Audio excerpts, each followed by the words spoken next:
Oke guys, jumpa lagi bersama saya di channel Rehan Anda Channel, yang tentunya channel selalu menginspirasi, memberikan informasi dan mengedukasi untuk pendengar setia ataupun subscriber yang selama ini mengikuti saya. Terima kasih telah subscribe channel saya. Dan pada topik bahasan kali ini saya akan mengenalkan kepada Anda semua tentang bagaimana cara belajar ilmu manajemen di bidang ekonomi supaya para pembelajar manajemen itu biar bisa cepat paham, bisa cepat menangkap ilmu yang telah diberikan ataupun diajarkan di kampus ataupun seorang masyarakat umum yang ingin belajar banyak tentang manajemen dan biar cepat paham dan mudah untuk menyerap ilmunya.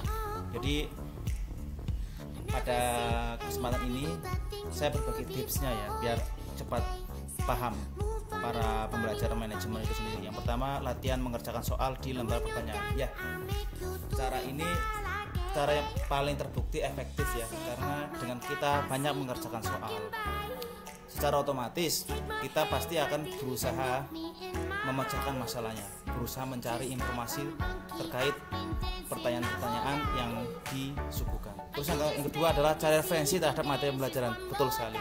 Setelah mengerjakan soal, kemudian kita cari referensinya dari mana. Dan kebetulan kalau kita belajar ilmu manajemen, berarti referensi yang kita adalah ilmu manajemen. Kemudian membaca secara kritis. Ya, membaca secara kritis itu adalah langkah yang paling tepat, karena dengan kita membaca secara kritis, kita bisa mengetahui isi yang terkandung di dalam buku itu sendiri, buku manajemen itu sendiri. Karena dengan membaca kritis, secara otomatis pola pikir kita diasah untuk selalu mencari informasi lebih teliti lagi, lebih jeli lagi, dan lebih mendalam lagi terhadap informasi yang diberikan oleh guru, dosen, ataupun buku. Dan cara ini terbukti sangat efektif ya, bisa membantu para pembelajar. Kemudian membaca skeptis, betul sekali. Kalau tadi membaca kritis, kali ini kita membaca secara skeptis.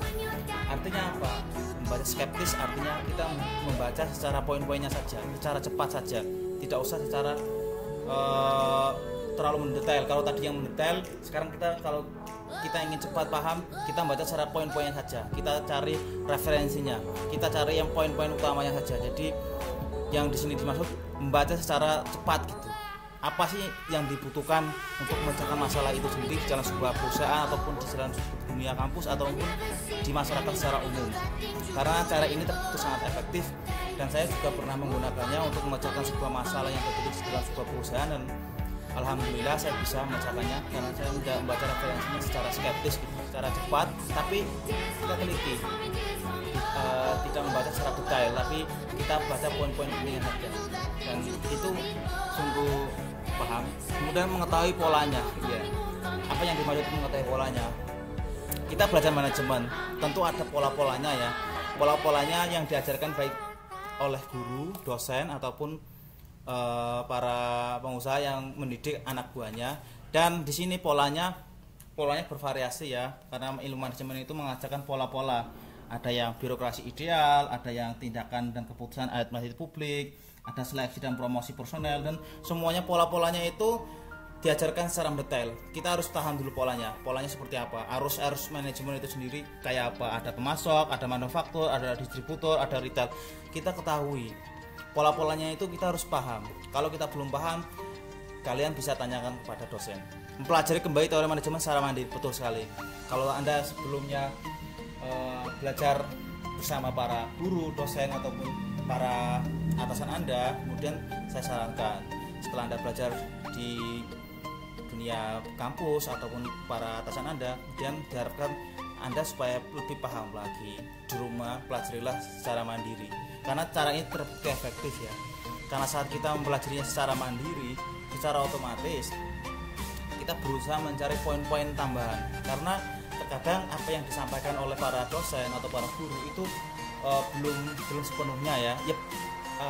Kita cari poin tambahannya, karena kan kita belajar di kampus ataupun di perusahaan itu tidak 24 jam ya, cuman paling ya 3 SKS. Jadi kalau Anda belajar di rumah secara mandiri, otomatis ilmu Anda akan bertambah, dan itu sendiri juga akan membawa pertanyaan-pertanyaan Anda sendiri. Kemudian kenalilah isi e-book referensi manajemen itu sendiri, kenalilah, iya betul, karena dengan adanya mengenali secara otomatis Anda bisa paham.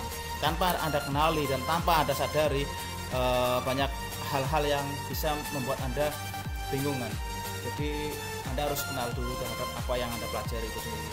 Kalau manajemen berarti Anda harus mencari referensinya dan harus mengenali informasi yang terkandung dalam manajemen itu secara baik dan akurat. Jadi jangan Anda tidak kenal tapi Anda langsung belajar, tapi Anda harus kenal dulu. Tanyakan kepada para dosen, para ahli manajemen ataupun para masyarakat, para pengusaha yang sudah paham tentang ilmu manajemen, adalah pakarnya itu sendiri. Dan ilmu manajemen itu sangat bervariasi ya, ada manajemen yang pemasaran, ada manajemen fiskal, ada manajemen keuangan, dan tentunya ilmu manajemen itu sangat kompleks. Tapi menurut saya ilmu manajemen itu sangat menarik dan mudah sekali untuk dipelajari, karena saya sendiri belajar ilmu manajemen itu saya melakukannya itu menggunakan tips tadi, jadi otomatis sekarang saya sudah paham.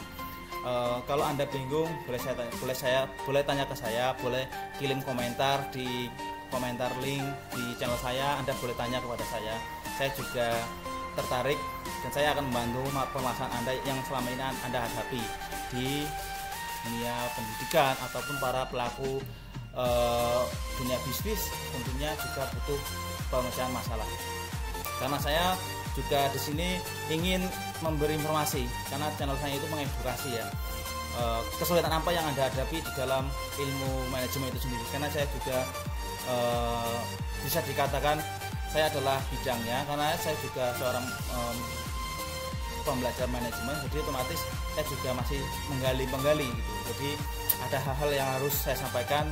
Kalau Anda bingung akan saya sampaikan di sini. Jadi ini adalah channel yang bermanfaat ya buat Anda yang ingin menggelutinya secara sama. Dan dari beberapa referensi itu Anda harus tahu apa sih manajemen fiskal, apa sih manajemen keuangan. Manajemen keuangan berarti bagaimana cara kita mengatur. Jadi itu secara dasarnya. Kemudian Anda gali lebih dalam lagi, Anda baca sendiri di rumah, Anda pahami, dan dengan sendirinya Anda akan paham.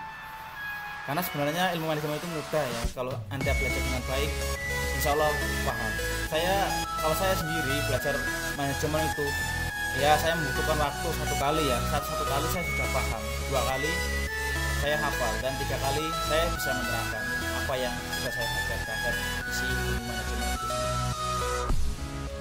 Oke guys, itu adalah poin-poin yang tadi sudah saya sampaikan. Lagi sebenarnya poinnya, tapi mungkin ya saya sampaikan dengan waktu lagi. Kalau masih bingung silahkan tanya kepada saya, langsung komen aja di bawah.